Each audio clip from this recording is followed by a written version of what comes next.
To some people, older child adoption means adopting a child age 12 and older. To others, it may mean adoption that is not an infant. But for adoption training program, in this segment's purposes, I generally mean over the age of about 5 or 6, when the child has the cognitive ability to understand and remember his or her life's experiences before the adoption occurred. Adopting an older child can bring both an abundance of blessings and challenges to the adoptive family. The child joins the family with a personality and experiences and characteristics that were formed long before the adoption occurred.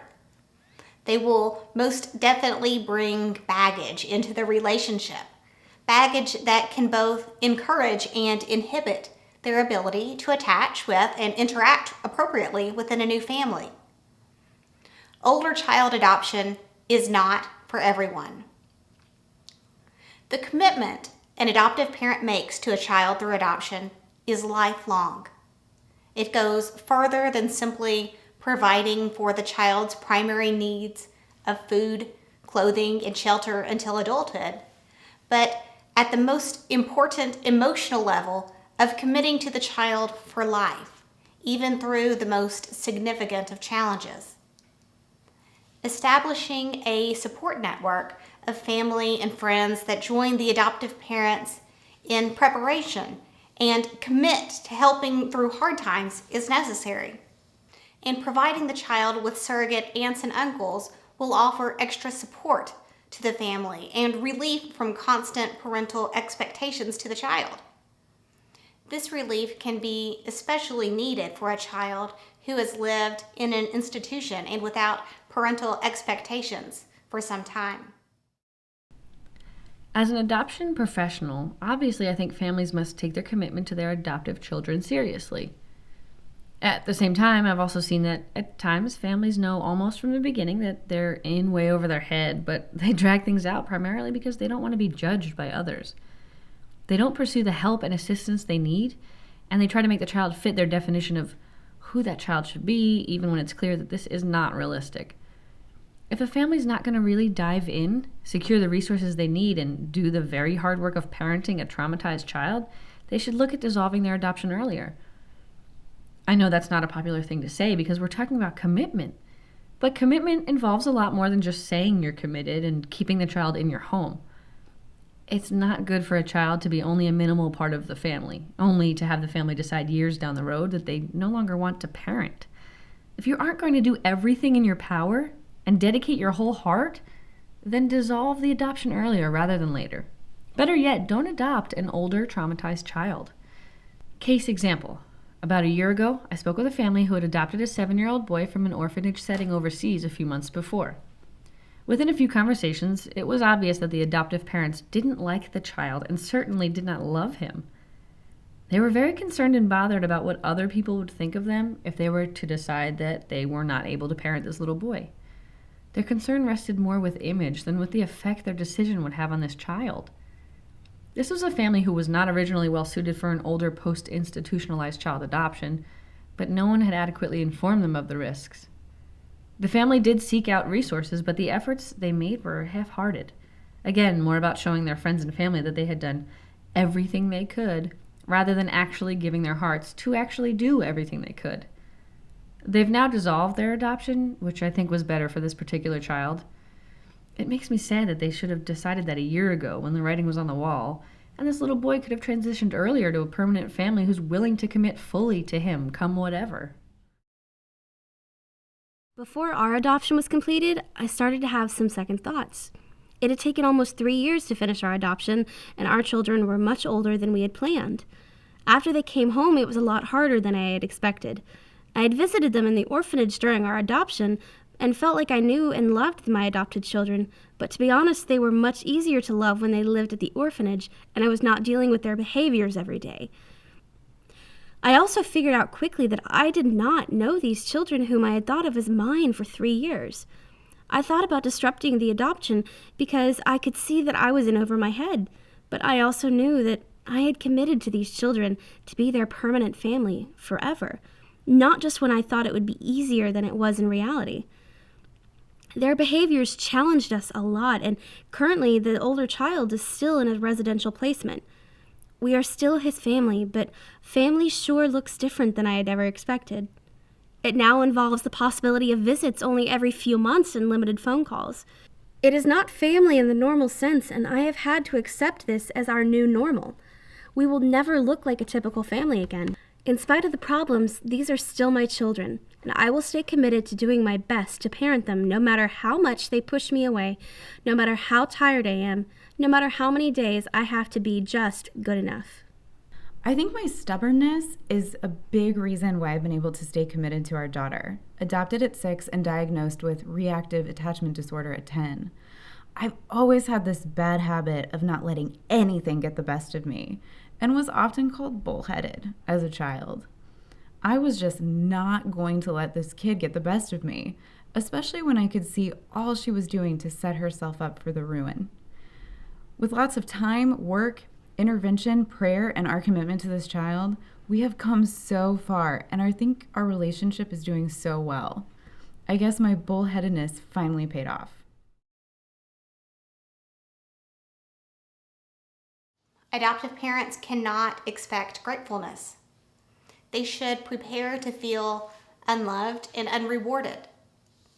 The post-institutionalized child may not want to leave their friends or the only home they had ever known. They might harbor hope of reunification with their biological family. They may actually, at a conscious or unconscious level, associate the adoptive parents with an unwanted removal from their old life rather than offering him or her a loving family, education, health care, and opportunities for the future. Children need more than a safe and loving family. The idea that all a child needs is love is false and sets up the parents for disappointment. I was told that I should feel grateful, but I never did. The thing is, a family needs us to complete their family as much as we need them.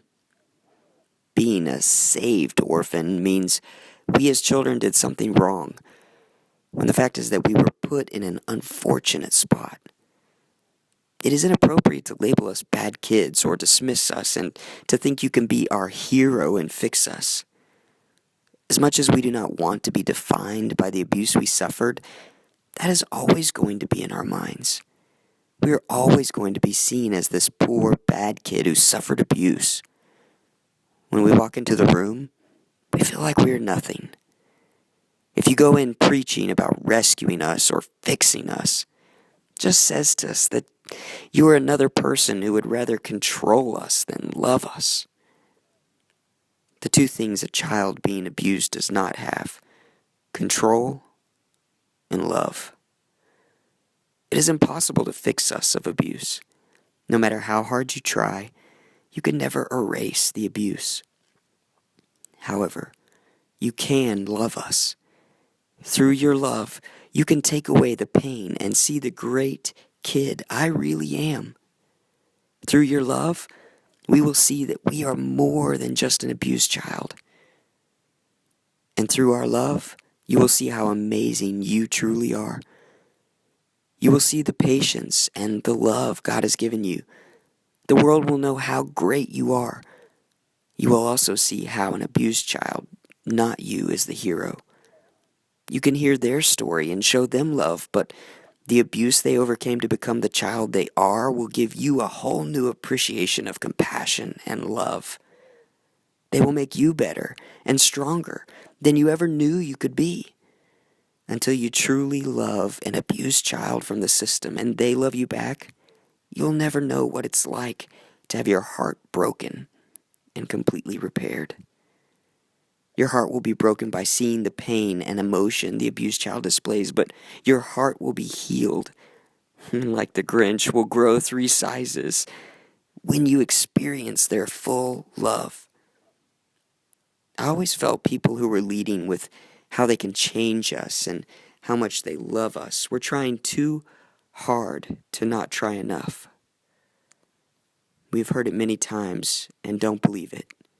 You have to show us. Actions speak louder than words.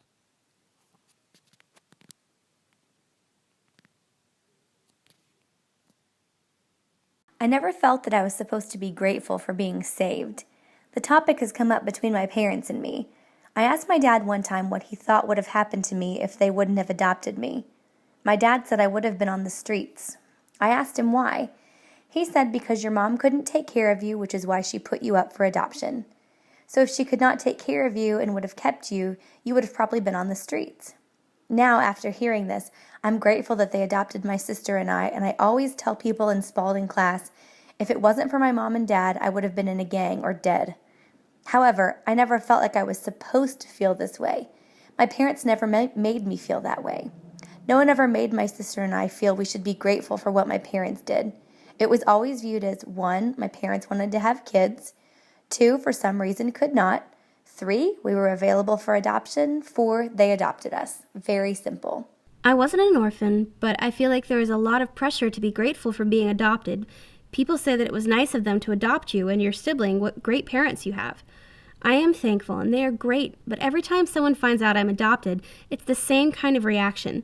People always assume the worst when they hear you're adopted. Being adopted is a different kind of love and emotions altogether. Unrealistic expectations are really the biggest hurdle we face in educating prospective adoptive families.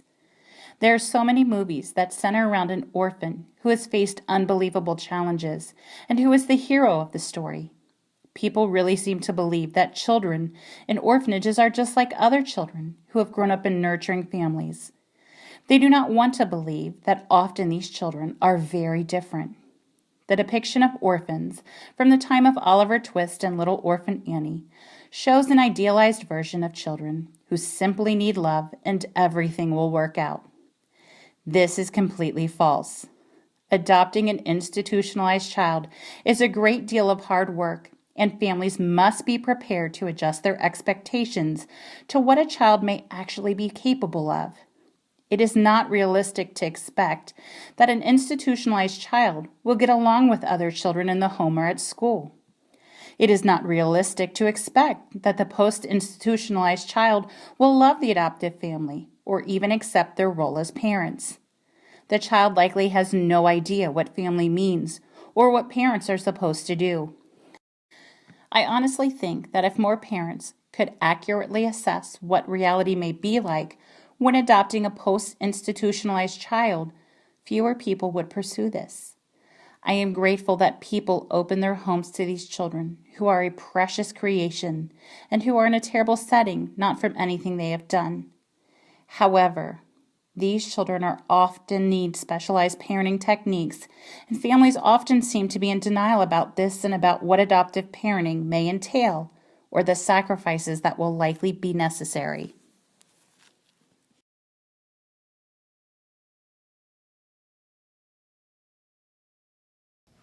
There are many behaviors that a parent adopting a child with a history of time in an orphanage may exhibit. Repetitive motions such as rocking, heightened sense of competition with other children, difficulty with trust, and actions that may be seen as manipulative are all very typical of post-institutionalized children. Behaviors that are not appropriate in a family may have actually been necessary for survival in an orphanage setting. For example, stealing food, being aggressive with other children, and displaying dramatic affection with visiting missionaries may all have been needed for the child to exist in his former environment. Although these definitely do not work well in a healthy family setting, and the child will need time and instruction to unlearn these survival instincts. Children who grow in nuclear families learn how to interact appropriately within the culture, first by modeling with parents, siblings, extended family, and second by existing within the community. Children who live in orphanages do not have good models of behavior. Their primary models are other institutionalized children who have likely been victims of abuse or neglect, whether in their biological families or through their experience at the orphanage. Additionally, for international adoption, the challenge of learning appropriate interactions is compounded by cultural differences. This can all be very frustrating, both for the child and the adoptive parents. Additionally, many children from an orphanage have lived with very tight behavioral boundaries and expectations in place. When they come to a family with all sorts of new freedoms, they can be unsure of what is appropriate. I like to give the example to families about a little one recently home from an orphanage at the age of 6 who was jumping joyfully off the dining room table. In the orphanage, that would have never been allowed. But his new mother, who was doing her very best to build trust and attachment, had been quite permissive. But she did not want him to jump off the table, according to his need for safety and appropriate social behavior in his new environment. So instead, and being educated in TBRI and realizing the jumping could also be a sensory need, she said, "Oh, you want to jump? All right. Let's go jump off 3 steps outside." She was successfully able to redirect him, give him a more appropriate place to meet his sensory need, and continue with establishing trust with him. Wow, institutionalized behaviors. What an enormous topic. Our children came home each with a different set of social skills. Our younger child, who came home at 7 years old and is now 13, still struggles greatly with social skills. He came home with virtually none. He knew to hug everyone he saw, try to be cute, and maybe someone would give him candy or some attention. That works for a while with adults, but after the new wears off and there's nothing more, it gets old, and it definitely does not work with other children. When he was about 11, he was still trying to hug and touch others, even the boys at school. He was called names and made fun of terribly, but he just couldn't seem to understand that this behavior that served him well in the orphanage and was deemed cute was creating a lot of problems for him. We talked with him about this repeatedly, and he was even getting trouble in school for not respecting personal space. Finally, I started placing him in a timeout whenever he would touch another person. It got his attention, and within a couple of weeks, the behavior totally stopped. He also still does things that are labeled annoying, even by the teachers. If something is funny one time, he'll repeat it over and over. He can't get along with kids his own age, and can really only get along with much younger children who are on his same social skill level, or adults who initially find him charming but then seem to be annoyed with his odd behaviors. He has no friends at school and consistently tries to find things to fight about with the kids at school. We've tried teaching him how to make friends and better ways to interact with those in his grade, but he can't seem to get what we're telling him or put it in practice. We've tried role-playing, but his social skills remain really delayed, and we've seen little progress. Our oldest child, adopted at age 10, was masterfully manipulative. She was like and still is like a chameleon. She can read people and within minutes become exactly the image that'll be pleasing to whomever she's with. She can lie with a straight face, and you'll actually second-guess yourself. She's so masterful. She triangulates people and has successfully triangulated my husband and me, as well as the other children. She gets everyone to be against each other. Trying to parent her has been the hardest thing I've ever done. My daughter is very secretive and has 2 very different sides. Because she's highly intelligent, she quickly learns what works best to her advantage and modifies her strategy accordingly. As she has become more savvy about U.S. culture, she has begun carrying around the business card for child protection services, and she's reported me for abuse. She has become more credible in her lies. She doesn't care if her lies have terrible consequences. She just wants to achieve what she wants. I do not feel safe with her, as I know that at any time she could retaliate against me and report me to child services with anything she wants to make up. I avoid as much as possible confrontations with her, basically greatly abdicating my parenting of her, trying to keep her calm and happy at home. I feel any confrontation can lead her to act out in such a way as might endanger the welfare of my other child. For this reason, I also now have a full-time live-in babysitter and try never to be alone with her so as to have an adult witness. I had trouble concentrating and would act out. My grades were not great. The only subject I liked were gym, lunch, recess, and spelling. I was good at them. Teachers did not seem to want to work with me, and I was bored in class. My behavior was hideous. I swore a lot, and I was a jerk to the girls in the school. To help me get through the struggles of school and at home, once a week I was forced to see the school counselor. I told the counselor everything, as I felt like she was the first real person I could talk to. This counselor shared the details of my life with other students, which led to me being bullied. I tried to remedy the situation and make friends by bringing humor and through sports. Because I had trouble concentrating, they said I had ADHD and put me on Ritalin. I did not have ADHD, and Ritalin only made me worse. I really did not want to function in school because I feared families were not going to keep me. What was the point of putting all my effort into doing well at this school if, when I got home, my caseworker would be there to take me to a new home? I had real concerns. Which family would I be with this weekend? Would I be moved from the old couple soon? Am I just the kid everyone pities because he is in foster care? It's best not to show him any sort of caring, but better just to add this to his rap sheet. Teachers treated me like I was this poor, unfortunate kid, which made my situation worse. Many, or even most, institutionalized children have experienced some level of sexual exposure. This could be according to common cultural exposures, such as it is not unusual in some impoverished countries for a family to sleep together in their one-room home, therefore a child has probably seen his parents having sex. Or the fact that a child living without parental protection, such as being in an orphanage, is at a much higher risk for victimization by a pedophile working at the orphanage or an older child who is acting out the abuse that he had experienced. These children often have a more sophisticated knowledge of sexuality. Although it is difficult to think about, the child who has received positive reinforcement from sexual behaviors may exhibit them towards the opposite gender parent or other adults that they want to please. A child that has been sexually abused will persist in the sexualized behavior even after removal from the abusive environment until deep healing occurs.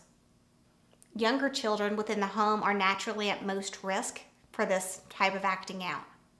Therefore, out-of-birth order adoption should be met with extremely careful consideration and preparation for the safety of other children in the home. Our daughter came into the home sexually reactive. The orphanage directly lied to us about her history, and a year later we discovered the orphanage actually had documentation in her file about her perpetrating sexual acts on other children, both male and female. Within a couple months in our home, she was caught engaging our other children in sexual behaviors. She had obviously been seriously sexually abused from a young age. I feel so sad for what she had been through, but I also feel terribly guilty that I had now exposed my other children to inappropriate sexual behaviors. I worried that children at her school and our church would also be in danger.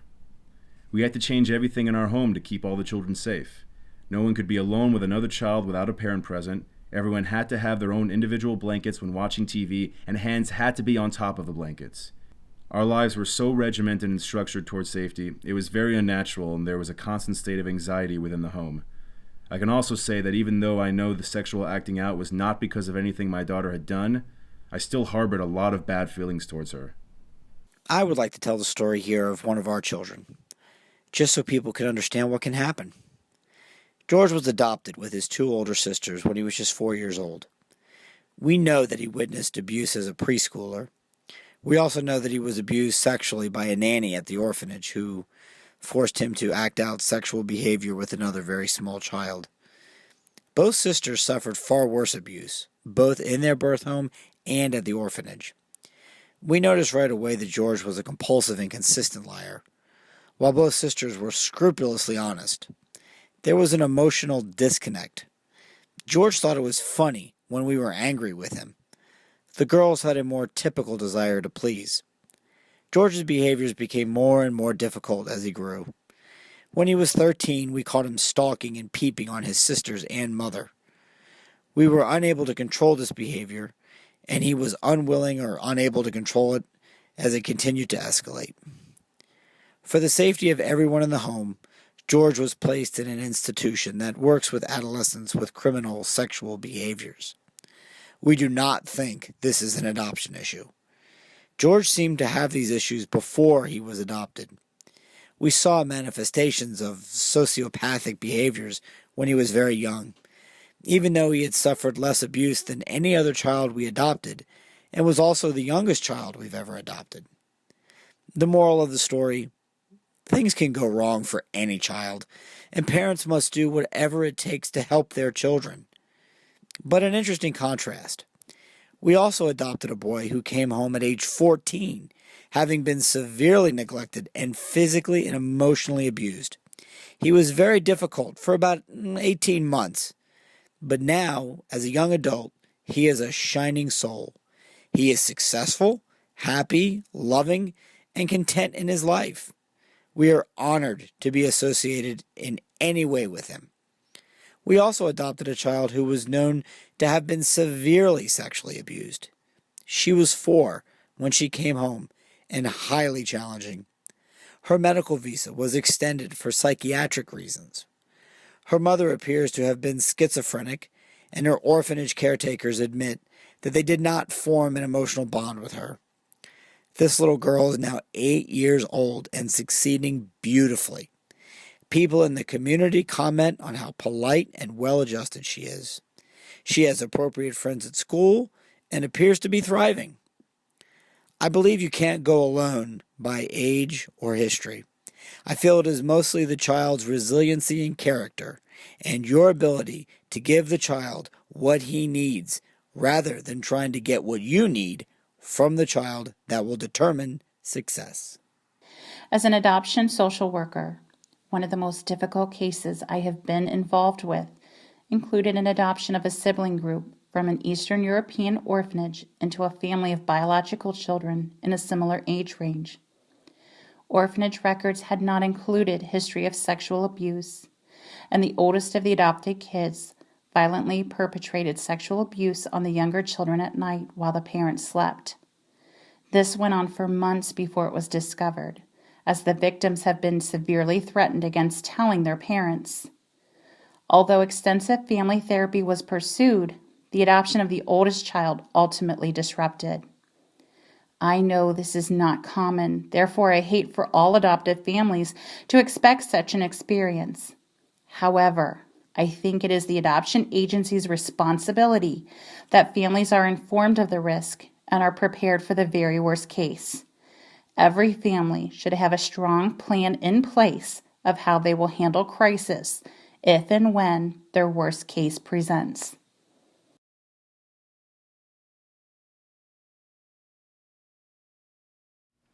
In addition to the points made already about resources, parents adopting older children should really go a step further in readying for challenges that can come up with a practical plan for implementing the preparations. First, call your home city agency and or local state family services agency and gather information about various adoption support programs and groups in the area. These groups are a great place to meet friends and learn from others about adoption issues that they had encountered. An implementation suggestion for this preparation would be, before the child arrives, attend at least 5 group meetings. Ask your adoption agency if they can provide a few contacts with other families that have adopted older children. Recognizing that family confidentiality is a primary issue, reference families have expressed their permission for sharing their contact information. Many agencies have online chat groups, which are a great place to develop friendships with other adoptive parents. Ideally, you can have relationships with other parents of adopted children in the same age range or part of the world as the child or children that you plan to adopt. An implementation suggestion for this concept would be to contact at least 10 families to learn about their experiences and invite at least 5 families over to your home to have face-to-face interaction. Research cultural norms for children in the prospective child's country of origin. For example, many adoptive families don't know that in the People's Republic of China, it is very socially acceptable for boys to spit and therefore try to correct this action that their culture considers impolite. Instead, the adoptive parent should permit their new Chinese son to interact within his culture as he feels is appropriate. As the relationship progresses and the child joins a new culture, the adoptive parents may explain that in our country, people don't like spitting in public. It's okay if you spit when you are at our house or in our yard, but when we go other places, we shouldn't spit. An implementation suggestion for this point would be to talk to a group of college exchange students about what they notice as different socialization behaviors between their home culture and life in the U.S. Learn as much as you can of the child's original language as possible and establish relationships with friends that can translate to assist with communication challenges. An implementation suggestion is to purchase a language program or take a beginner course at the local community college. If you call and talk to the professor and explain the situation, it is likely that they might allow you to observe the class for free. Meet with an attachment specialist.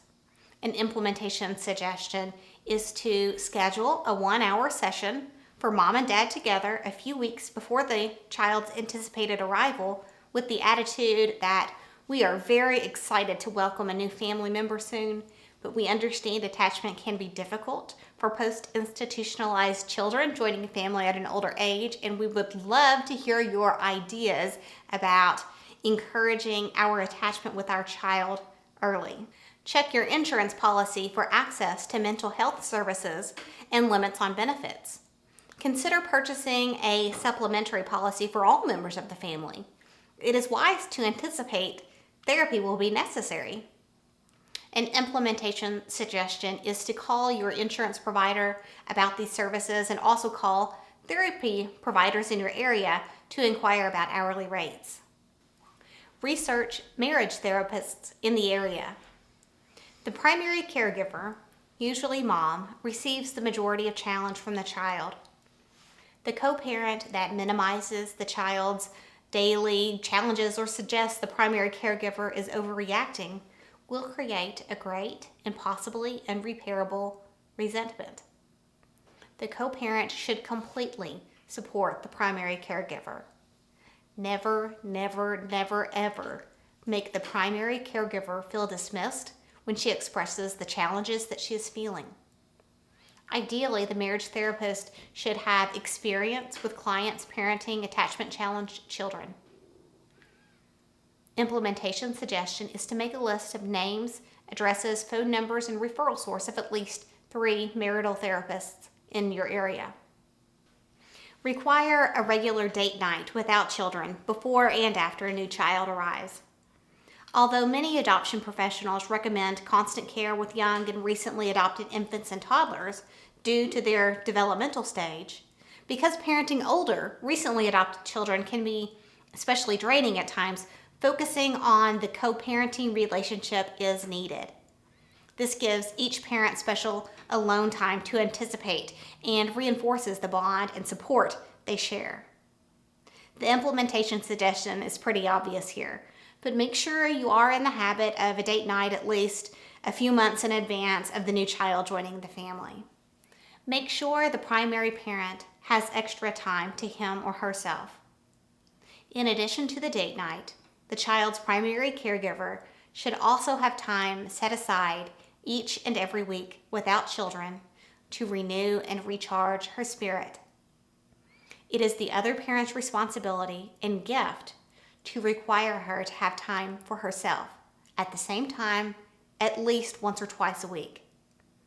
Without time to recharge, the primary caregiver will likely find herself stressed, exhausted, depressed, and depleted. An implementation suggestion is before the child even arrives, schedule at least 2 hours, say every week or every Wednesday night, for the parent intended to be the primary caregiver to spend time in peace doing a joyful activity.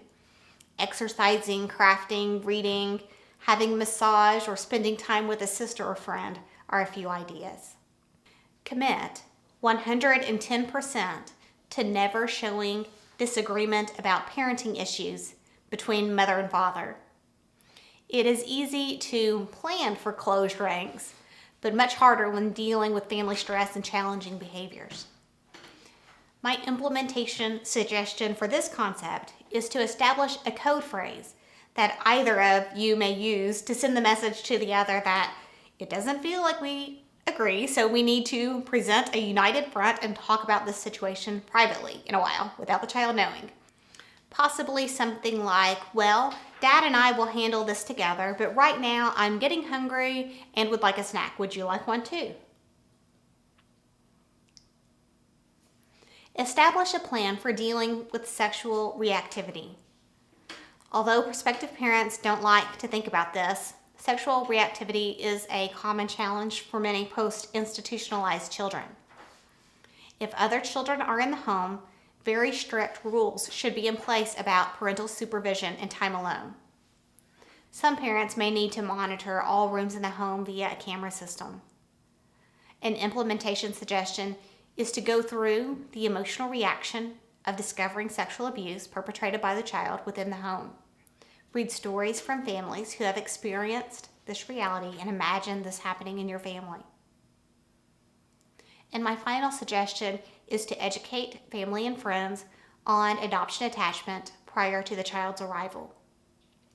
If the child has attachment challenges, it is almost inevitable that he or she will try to undermine the relationships of those closest to you.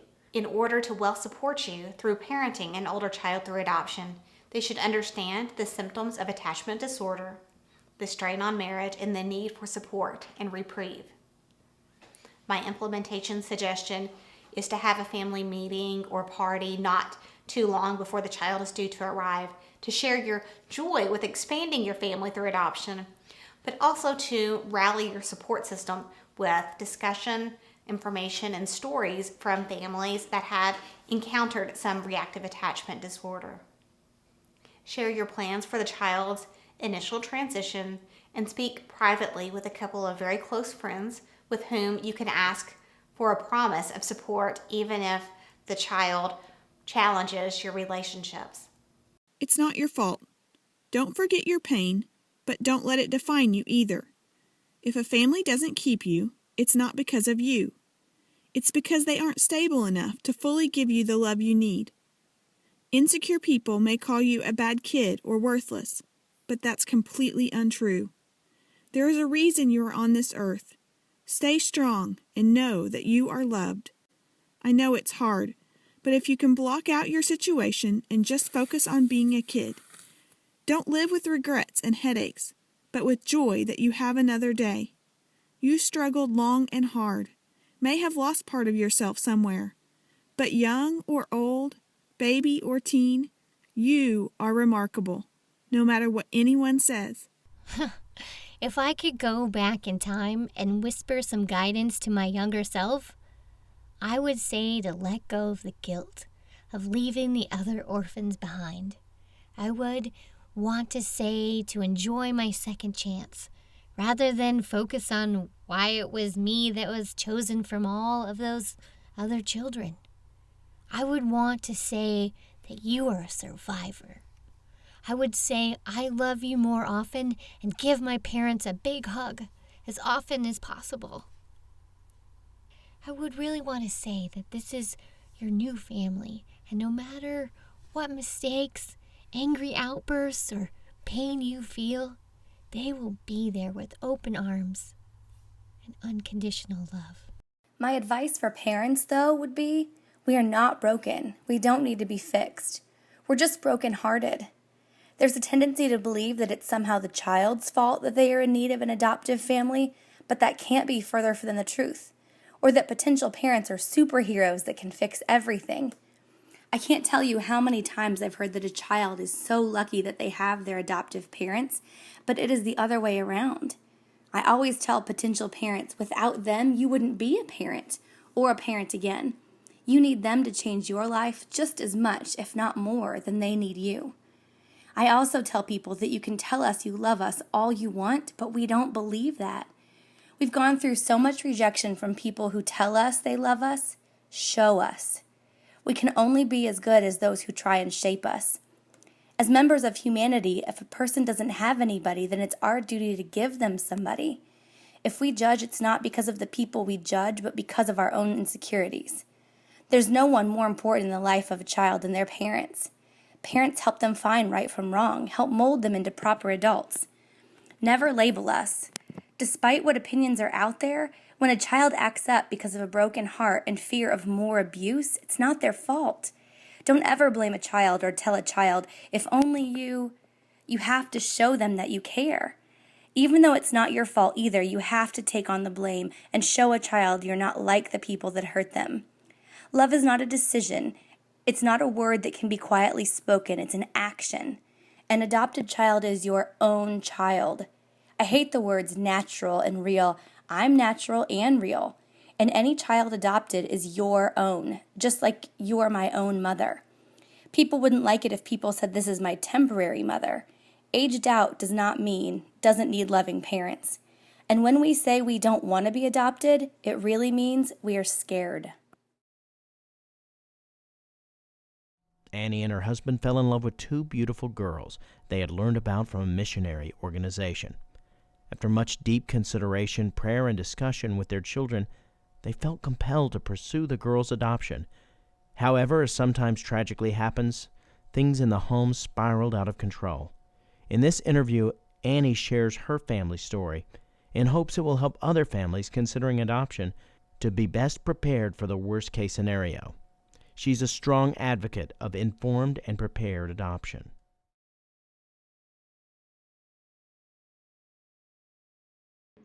I've always had a heart for adoption.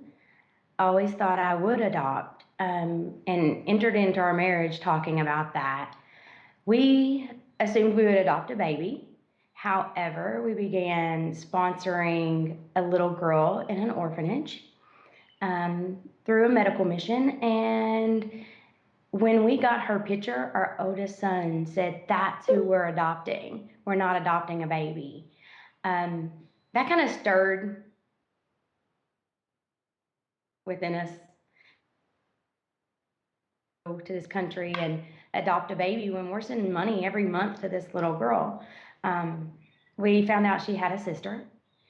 Little more hesitant, jumping right into it. So we decided we would go over to the country and actually meet them before making a decision to adopt. We went over, had them actually with us for 10 days, felt absolutely in love from the moment that we saw them. And before we left the country, we had met with their father and the entire process was started.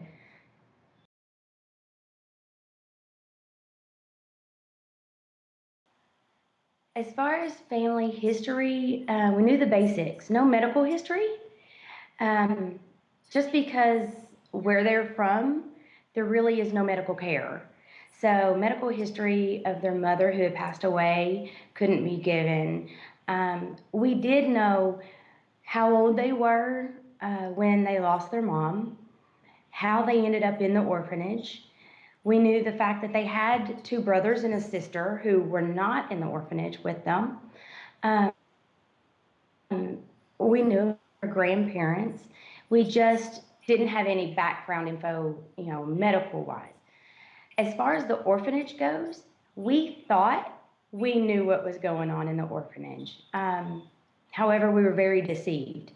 Obviously, a great face can be put on for outsiders. And it took a while before we actually realized what truly was going on within the orphanage walls. And what was going on wasn't pretty. We knew in the country they're from, most of the homes were one rooms. So a lot of kids, even if not abused, will see sexual behaviors. That we knew. Before adopting them, no, we did not know of any, abuse or anything like that. I can say during the adoption process, we were made aware of, the girls actually told us things that their father had told them, very typical things like don't ever take food or candy from strangers. We kind of had a little comfort in that. We felt like he cared enough, to try to teach them those types of things. Maybe their home life was as decent as possible. But as far as being able to have any full history,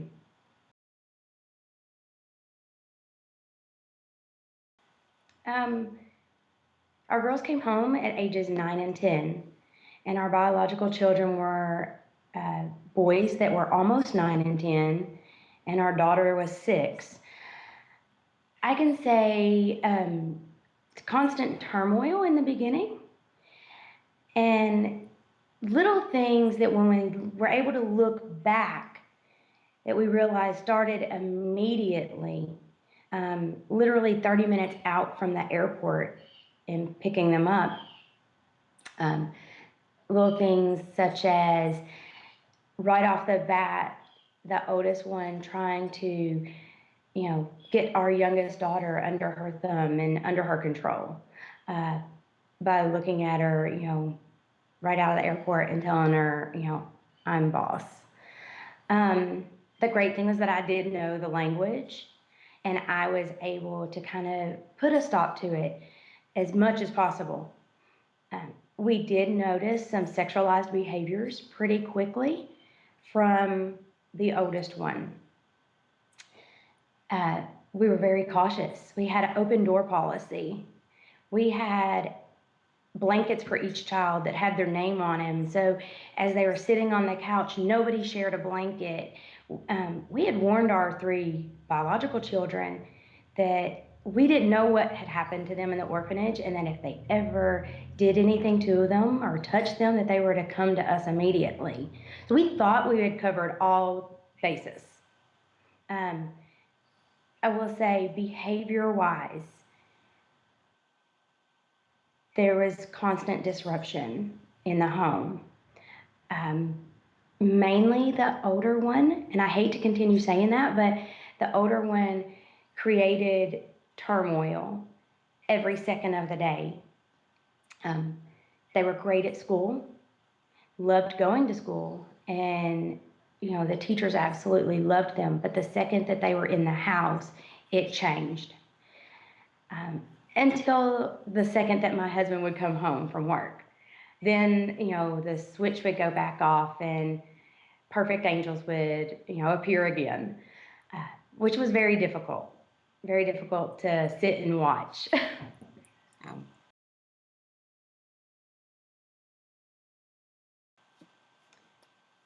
Noticing something was right off the bat.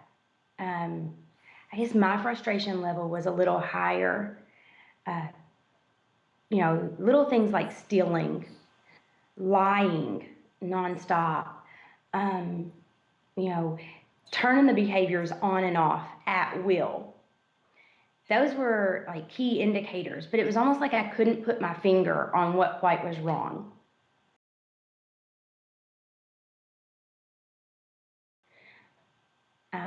9 months in to the girls being home, our daughter came to us and told us that the oldest one had been touching her every day. That is when everything shifted. We immediately started getting, the oldest one help. We found out that the youngest one was the decoy and would pull our daughter into the situation.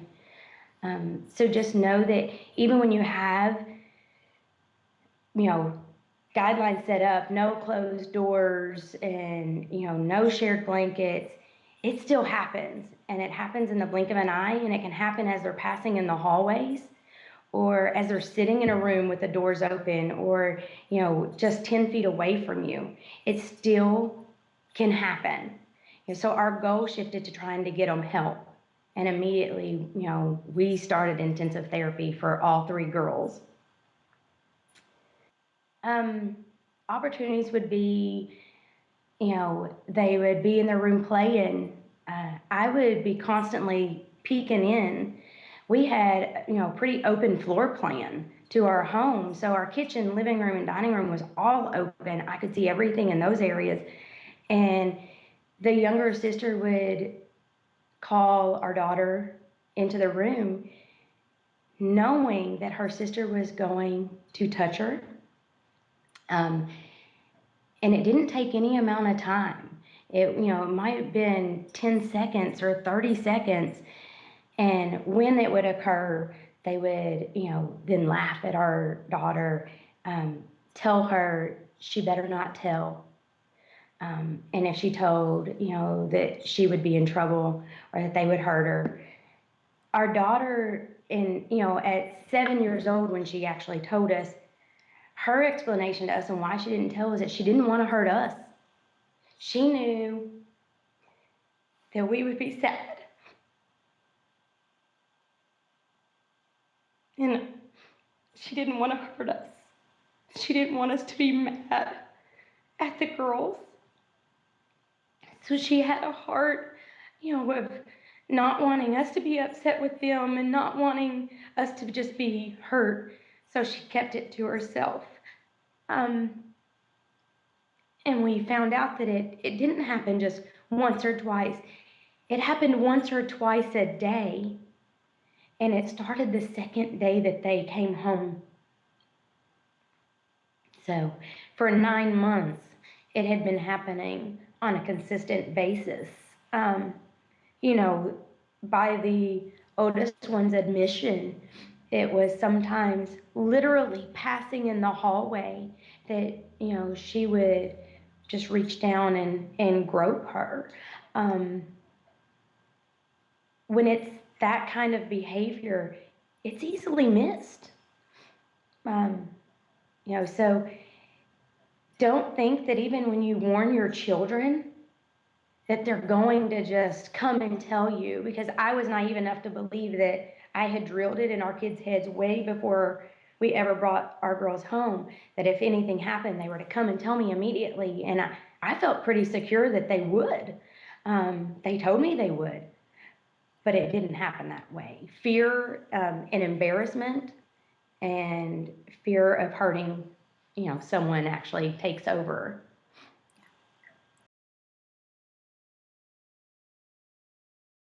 One incident that sticks out so much in my head is, one of the girls was literally laying in the kitchen floor, screaming, crying, drooling, yelling at me. And my husband pulled in the driveway, and the instant she saw his light, she jumped up, turned it off like a switch. And as he walked in the door, she, standing behind the bar, looked at him and was like, "Hi, Daddy."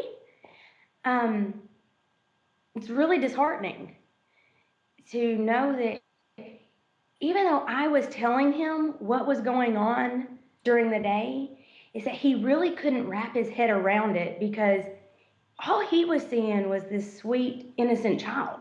She never showed him that side to her. Neither girl showed him that side. They were both diagnosed with reactive attachment disorder. And in learning more about reactive attachment disorder, a key goal is to, control everyone and to control their entire environment. And it's called triangulation. If they could keep me upset, show him a different face, then when I tell him what's going on, the goal is that he's not going to believe me and it's going to cause turmoil between us. We're very blessed. I'm very blessed to have the husband that I have because he never didn't believe me. He at times wondered if I was just overly stressed and blowing some things out of proportion. But what he said to me was, "I've known you way longer than I've known the girls, and I know you're not lying to me." So it took a while for him to somewhat be on the same page with me and for me to feel comfortable enough to share things with him. As far as, I knew that the oldest one was very, very obsessed with him. As he would come in and hug me, she would glare at me with such rage and anger and jealousy. And it got to a point that I feared that she would come in and do something to me in order to get to him, because her brain didn't work in that proper manner. I knew she was capable of hurting me, thinking that if I was out of the picture, she could have him. I locked the bedroom doors at night after he fell asleep because I thought he would think I was crazy. But I began thinking maybe I was crazy as well. So after doing that for numerous weeks, I decided to go and search her room. First place I went actually was to her bed and lifted up her mattress and found a steak knife hidden between her mattresses and box spring. I, at that point, ransacked her room and found 4 more steak knives hidden. Not just placed to places, but literally hidden and tucked away and put between notebooks and hidden in her room. That's when he jumped 100% on board and we locked up the knives. It wasn't long after that she tried to kiss him. So he knew at that point there were major issues going on. He never really doubted me. And although my mental state probably wasn't the best, because you can't go through something like that without the stress. There's anger. I absolutely adored our girls. There's anger that I had a perfectly healthy 6-year-old child who now is exhibiting crazy behaviors, and that we brought that into her. So no, my emotional state wasn't the best, but our marriage stayed strong because we stayed on the same page, though. You have to stay connected with each other and believe in each other as much during your, process of bringing your children home as you believe in each other before bringing them home.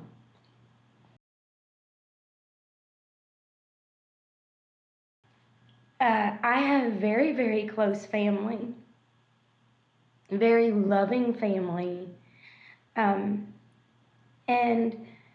it was very hard for us because, once again, our girls didn't show anyone else the behaviors that we saw in our home. So when our family saw, me being upset or something, they initially jumped on me, thinking that, I needed to get control of myself, that I was the problem. I think probably the most heartbreaking thing was that I felt like they should have known me better and come to me going, what's wrong? Because this isn't you. And what is going on? Or what can we do to help? Because you don't necessarily want to go out and broadcast to the world that your children that you work so hard to bring home are creating absolute turmoil, or that they've sexually abused your child, or that you fear that they're going to kill you. That's not something you really want to tell everyone. So I guess I was partly to blame just because I didn't go out and broadcast that even to my family. But every person in my family at one point or another did turn their back on us, did condemn us.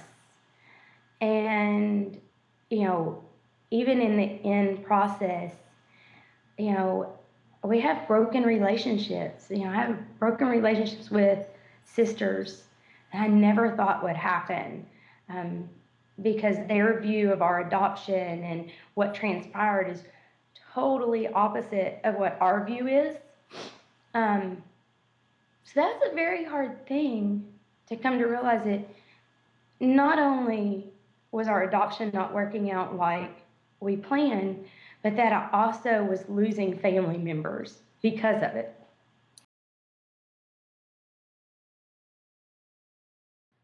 We fought hard. We fought hard for 3 years before we made the ultimate decision to disrupt our adoption. Residential treatments, 9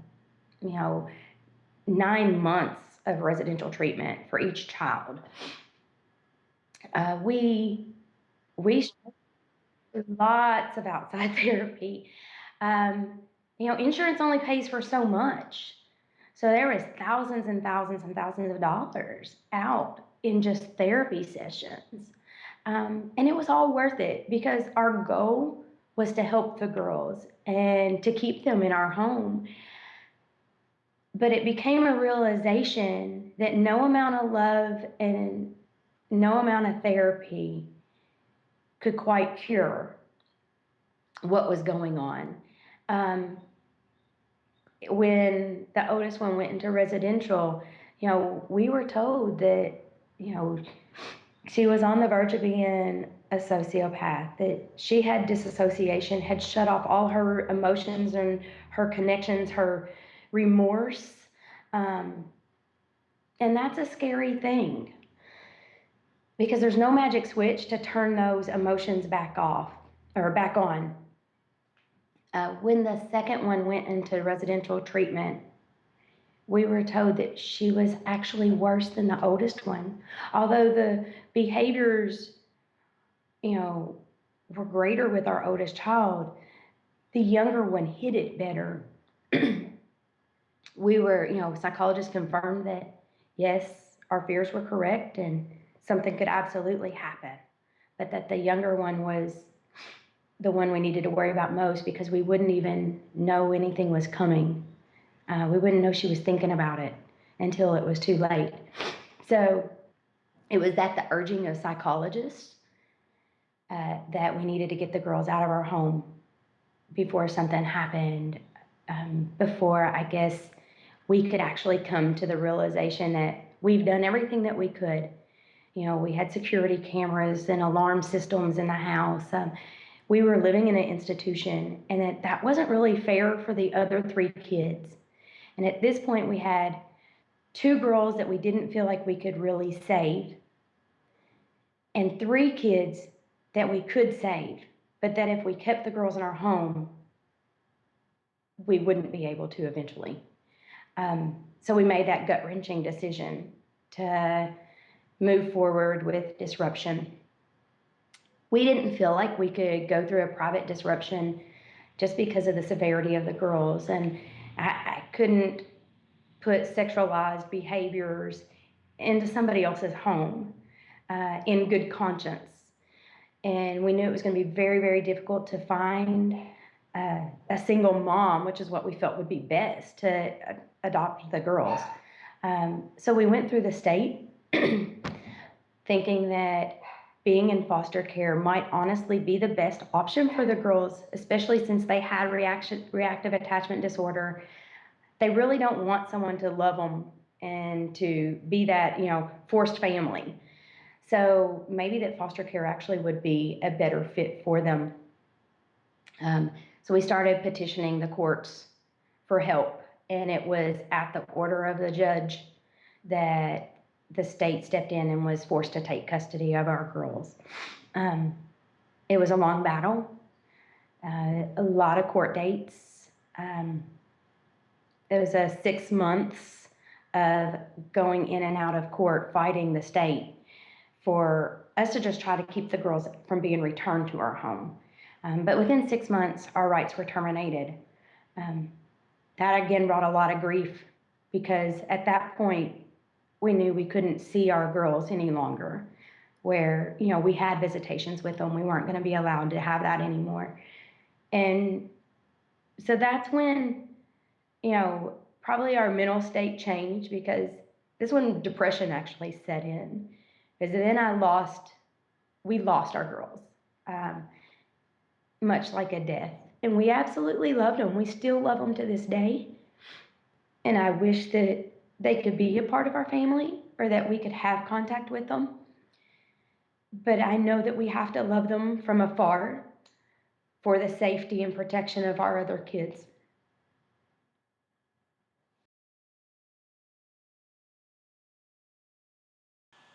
Once the girls came home, a lot of things ended up coming out in therapy. And yes, it did originate in the orphanage. Physical and psychological abuse was handed out by the director of the orphanage. There was sexual abuse that went on from the older boys and the older girls in the orphanage. That is where the girls were first sexualized. At one point in our adoption, we moved them to private care. And we realized once they were home that the security guard where they were staying was actually sexually abusing them on a daily basis. So it goes from, our girls witnessing their mom pass away to being put in an orphanage, to being abused in the orphanage, physically and sexually, to us putting somewhere where we felt they were safe, and then the security guard, the guy that was supposed to protect them, the gentleman that held the gun, literally, and was supposed to be protecting and making sure no one came in, was raping them. It's those points that make you understand why a child will turn off all their emotions, why they disconnect. Because I would too if I went through all of that. One point that, once we found out what was going on, we never got angry with the girls. Although we were angry that things happened the way they did, I can't say that I was ever just fully angry with our girls for abusing our daughter. My heart broke for them. And our first comment to him was, "We're going to get you help." I knew they didn't do it because that's just what they wanted to do. They did it because that's what they knew. And that's what was done to them, which was even more heartbreaking for a mom. It was, in one instant, it wasn't that I realized that my 6-year-old daughter, then 7, had been being abused. But in that exact same instant, I also realized that my other 2 daughters had been sexually abused as well. And it's heartbreaking. No child should have to go through that. And as good as what we thought the orphanage was, because we had contact with the orphanage for a long time, and we had family contact with the orphanage, for many years, that we thought everything was great. And yet behind those walls, a lot of things were happening that were hidden.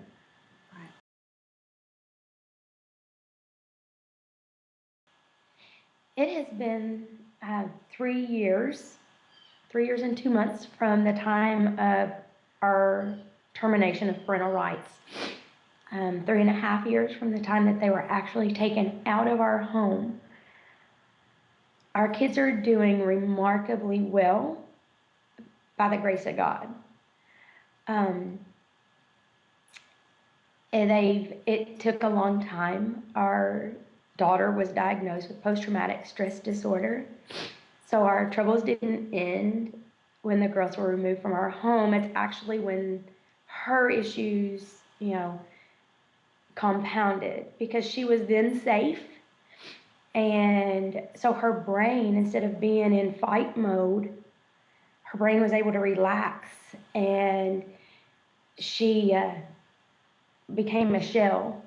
We would find her curled up in fetal position, having audible hallucinations, hearing them laughing at her, or thinking that she saw them at school, even though that they weren't.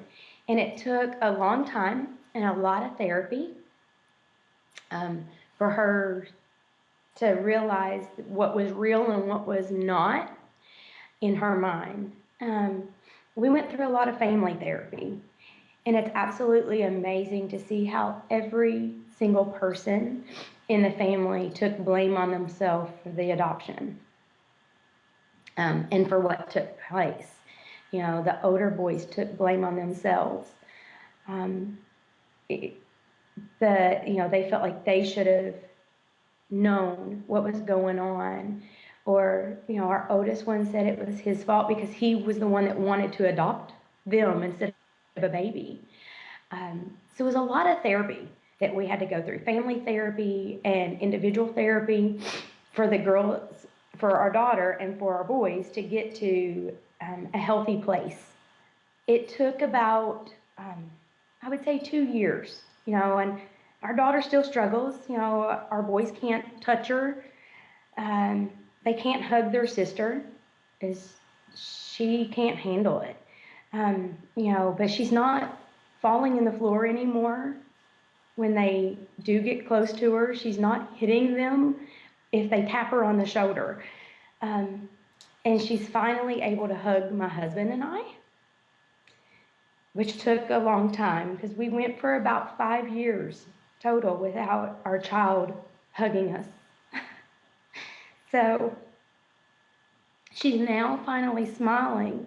In the last year, we've seen the biggest change. It was, last summer driving in the car, and we looked back and we saw the three of them smiling, and her included, actually laughing. And that was the first time that we had seen our daughter laugh and smile in a long time. So she's done great. And we still have our hiccups, but she's learning to deal with them. And she's remarkable because we had a lady recently talking about abuse that she was going through. And she was saying it in front of my daughter. And my 13-year-old daughter looked at her and said, "You know what? You have to get yourself safe. And when you are, maybe one day you can turn around and you can help someone that's going through the same thing you are. Because you can make something good come out of it."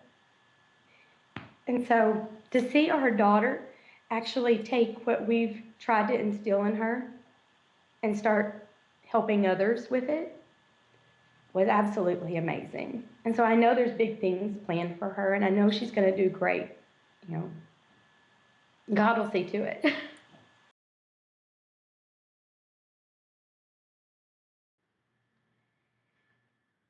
I would like to say if we had it to do over, this is how we would do it. But I don't necessarily know that that would be true.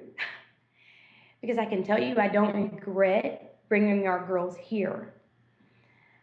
But in an ideal world, and if my heart wasn't already in love with the two girls that we brought over, in an ideal world, I probably never would have adopted a child older than my youngest child.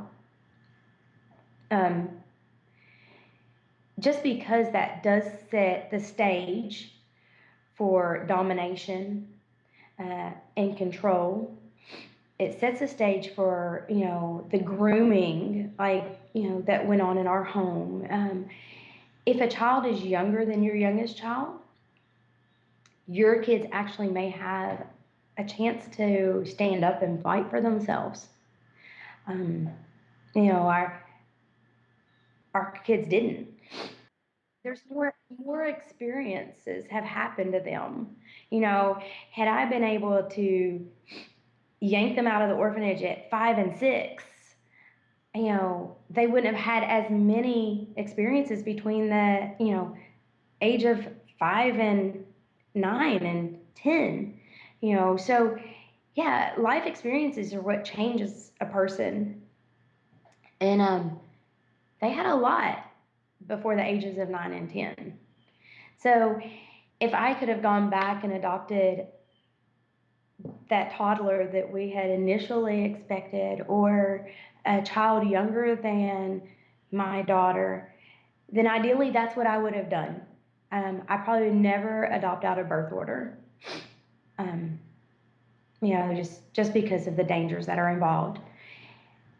When you have children already in your home, you have to first look out for those kids. And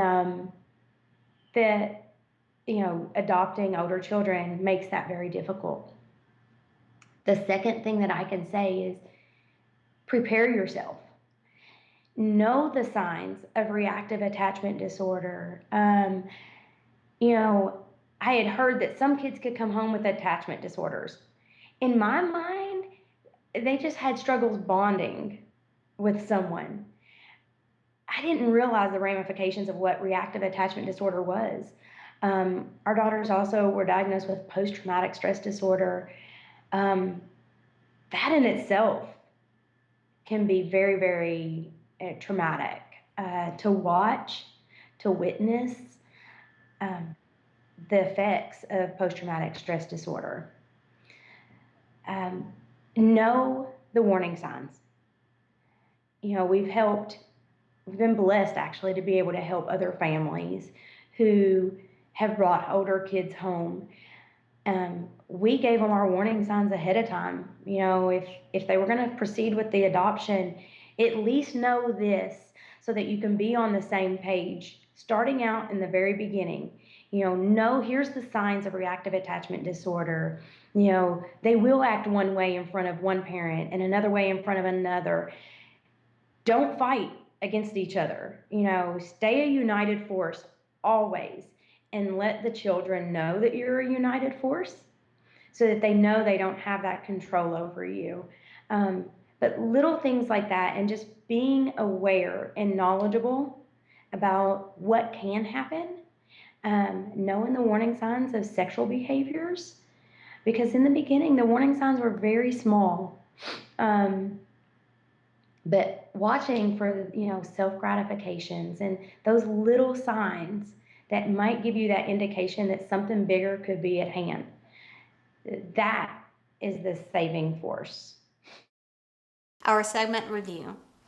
Because the older adopted child will have had more time opportunity for experiencing unmet needs and occurrence of abuse without parental protection, adoptive parents should expect that transition issues will be significant. Expecting an adopted child to be a grateful, saved orphan is not only very unlikely, but it is extremely insulting to the child. Sexual reactivity is a possibility. Parents must be educated and informed about the child's history. Out-of-birth order adoptions, although sometimes can be successful, does require careful attention to protecting the younger children already in the family. The most successful parents with older child adoption are very well informed and prepared in advance of the child's arrival for handling problems that can occur.